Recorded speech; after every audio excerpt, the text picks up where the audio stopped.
So far, what I've taught you guys has been construction. We've been learning about all these different tools right here to turn the 2D into 3D, much like you can sculpt and model in Blender. So here is the final thing you need to really become a 3D graphics engine, is rendering. How do we turn all these wireframes into actual tangible solid objects? Simple. We just have to make them start to interact with light. All right, so right now our hypothesis is to have a light source. This light source shoots out a bunch of rays, right? Different lines in three-dimensional space all over the scene. Now, these rays can hit an object or they can hit the floor. And boom, boom, boom, boom, and boom. You have to imagine that right now, this canvas is actually the camera right now. So you have to imagine every time one of these light rays hits somewhere, it bounces off the object, it imparts some of its information. So light has information. Every time it bounces, it carries a bit of information. And then this light ray reaches the camera. So we're just drawing all the light that hits the camera. So I want you to pay attention to the very first bounces of light, where they hit and where they do not. So in this case, in this scene, the light would hit the ball. It would also hit the ground. But if it hits the ball, it doesn't hit the ground beneath it, creating a shadow. So areas where the light misses the ball would be in light. Areas that hit the ball, the floor, would be in shadow. Simple concept, right? So this is what we call direct light. Okay, that there is step one. This is direct light. This right now looks extraordinarily flat. Would the whole bowl be illuminated the same amount by the light? So no, because of a little thing called geometry. Okay, this is our light source right here, right? Here we'll have a plane, and here we shall have light rays. All right, so these here are the light rays coming out of this bulb. If we have a plane and it's directly head on, it gets hit 1 time, 2 times, 3 times, 4 times, 5 times, 6 times, 7 times, right? If it's head on like this, it gets hit 7 times. But what happens if we tilt the thing? Now we're only being hit 1 time, 2 times, 3 times, 4 times. 4 versus 7. So here we know, the more the normal vector of the plane faces the light, the brighter it gets, because it contacts more light rays. Okay, so now we have basically a low poly orb, where we have 3 different values. We have our lights, our highlights, we have our midtones, and then we have our shadows. This is starting to look more closer to an actually rendered cube, but it's not there yet. Now is it? So, what is it missing right now? So far, we've only talked about the first bounce of light. If it hits, it gets a color. But this light, after it bounces off other surfaces and bounces back on. So, on top of direct light, we also have to think about indirect light. There are 2 variants of indirect light. There is bounce light and ambient. So, can anyone guess what the difference is between ambient and bounce light? Ambient is like the chill background music genre, and bounce is like dance music. Correct. Ding, ding, ding. Basically, there is no difference between bounce and ambient light. Ambient light is just bounce light that has bounced a lot in the environment. Bounce light is usually only 1 bounce, right? So in this case, if we can imagine a light ray coming from this light source, it hits the ground. From the ground, it goes onto the ground and then hits the ball. This is what we call bounce light. Usually, bounce light is more strong than ambient light, simply because it has bounced around less, and each time a light ray bounces, it becomes weaker because it gets absorbed into the material it bounces off of. Whilst ambient light is basically light that's gone around in the scene. So right now we're in a void, but imagine there was actually an environment around this thing. I just really don't feel like drawing a background. Imagine it just like bounces around bloody everywhere, and eventually it makes its way back onto the sphere. It's going to be much, much darker. It's going to be weaker, and essentially what ambient light is, it's a reflection of the environment that is just very, very, very blurry. Same thing with bounce light. You can basically think of bounce light as the reflection of surfaces near your object. Now, here's what you need to know about bounce light. Bounce light and ambient light are always weaker than the direct light. Meaning, ambient and bounce light is mainly seen in areas of shadow, areas like this. Technically, all areas of this sphere right now would be receiving either ambient light or bounce light. However, the only parts where it'd really be properly visible are in areas of shadow, just because that's where it would stand out. The difference between 100 and 101 is only 1, right? But the difference between 0 and 1 is massive. Same concept. And boom, great. Wonderful. We now technically have a perfect sphere. Unfortunately, it still looks really, really crap. Remember how, for the sake of like brain power, we made this Lur Poly? Well, no one wants a Lur Poly bowl, right? This is what we call hard edges. A transition between two values, a very harsh transition between two values like this, is what we call a hard edge. In rendering, hard edges signify a change in planes. Conversely, having a soft edge means a gradual change in planes. So all we have to do is grab something like a smudge tool, right? And we just make the plane softer. See that? We just change transition from a hard one into a soft one. Changing how thick this transition is, how quickly it happens, and where it happens can change the properties of the object. And boom, our object for the most part is now represented accurately. Now this looks interesting. It's now lit. Almost. We're missing just one last thing that we have to think about: the lighting. I just want one last light ray that you have to imagine that hits the surface of the sphere, and the light rays would spread all over the place because the surface is rough. But what happens with smoother surfaces? Smoother surfaces have what we call a specular highlight. The specular highlight is the direct reflection of the light source that hits into the camera.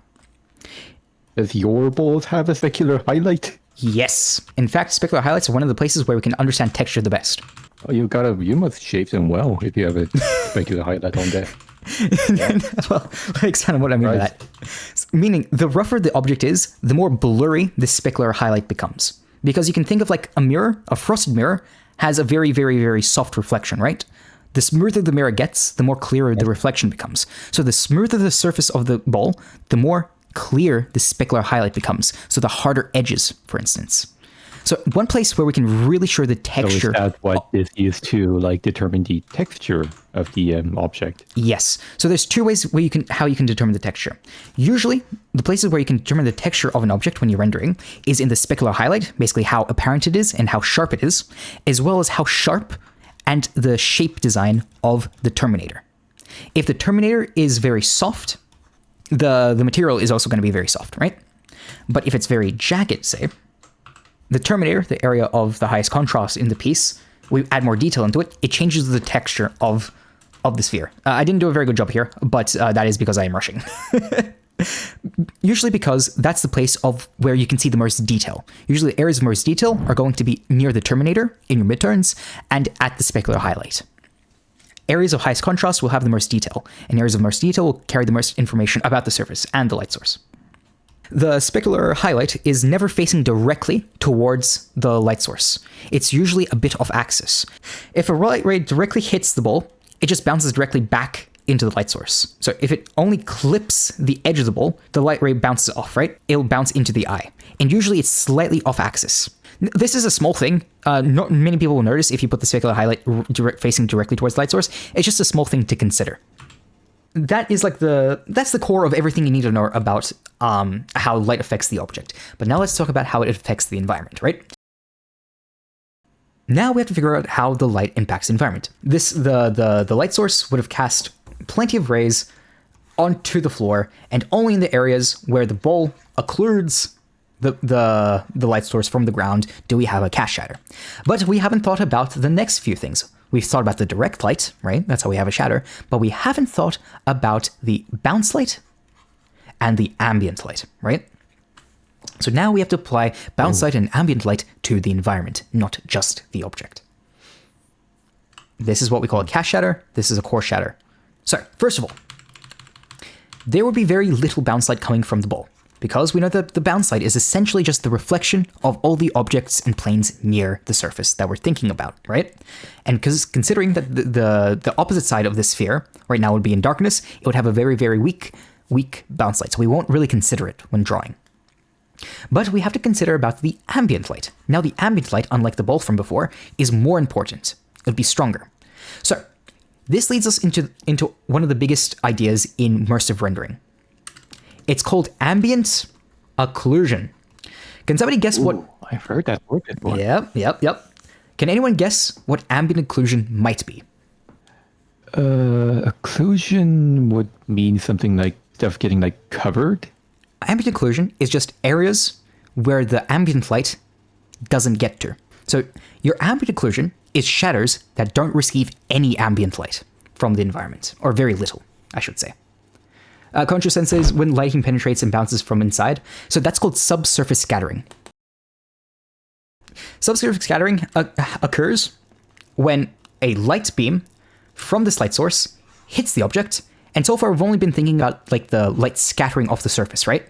But in actuality, unless it's perfectly opaque, meaning no light gets through it, a very small amount of the light will actually enter inside this object and bounce around inside of it until it finally finds a way out.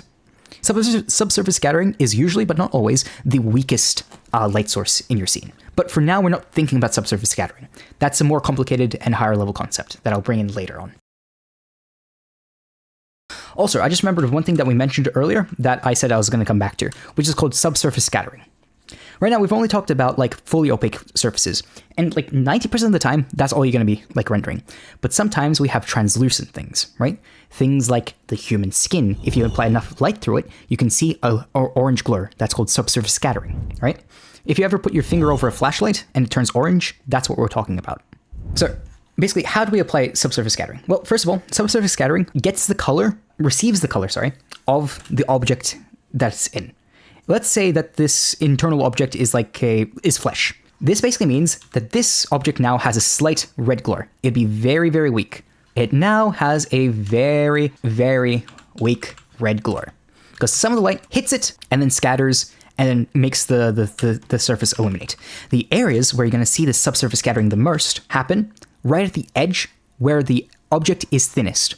Because you can imagine that if a light ray hits from here, it goes into the surface, bounces around, and then it can quickly come back out of this corner right here because it's so much thinner. If the light's coming out from down here, it has to travel all the way through this cube, and each time it passes further into the cube, the weaker it gets.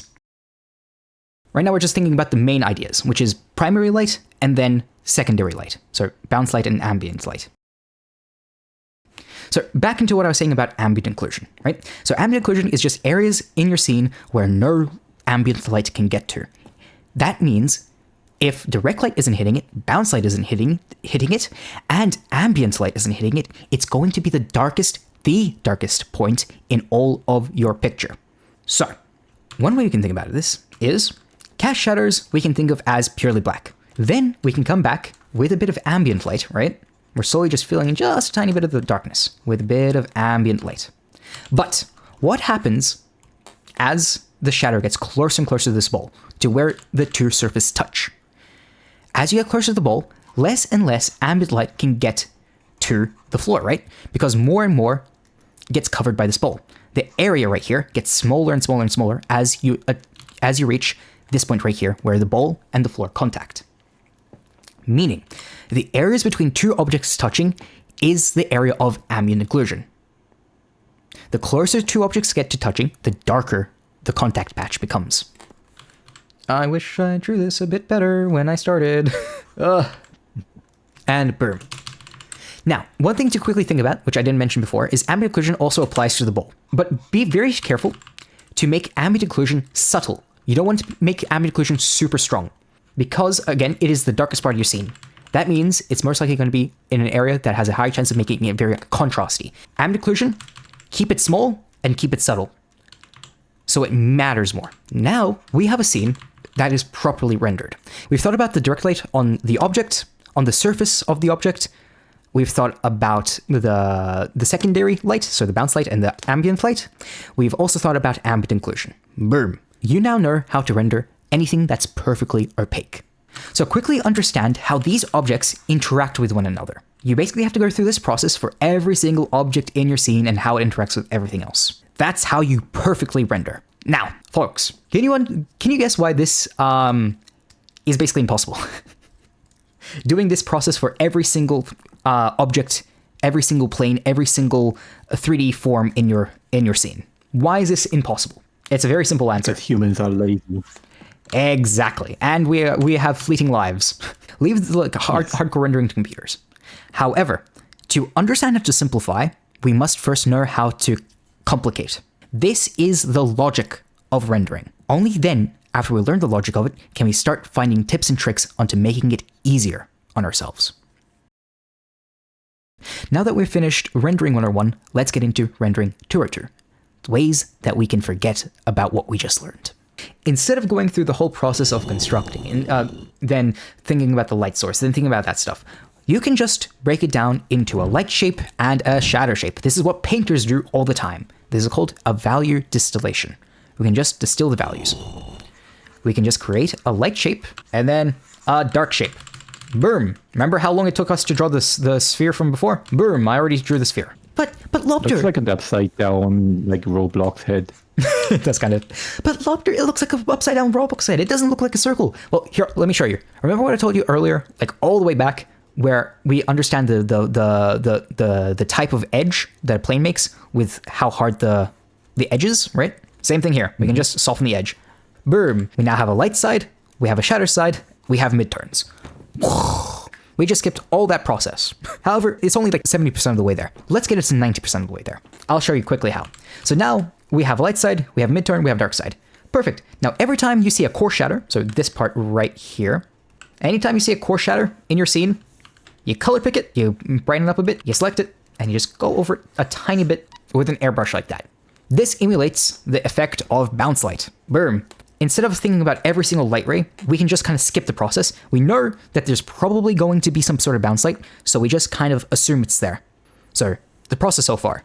Split the shape up into a light side and a dark side. Boom. Next step is basically smooth it out depending on the type of surface it is. Boom. Done.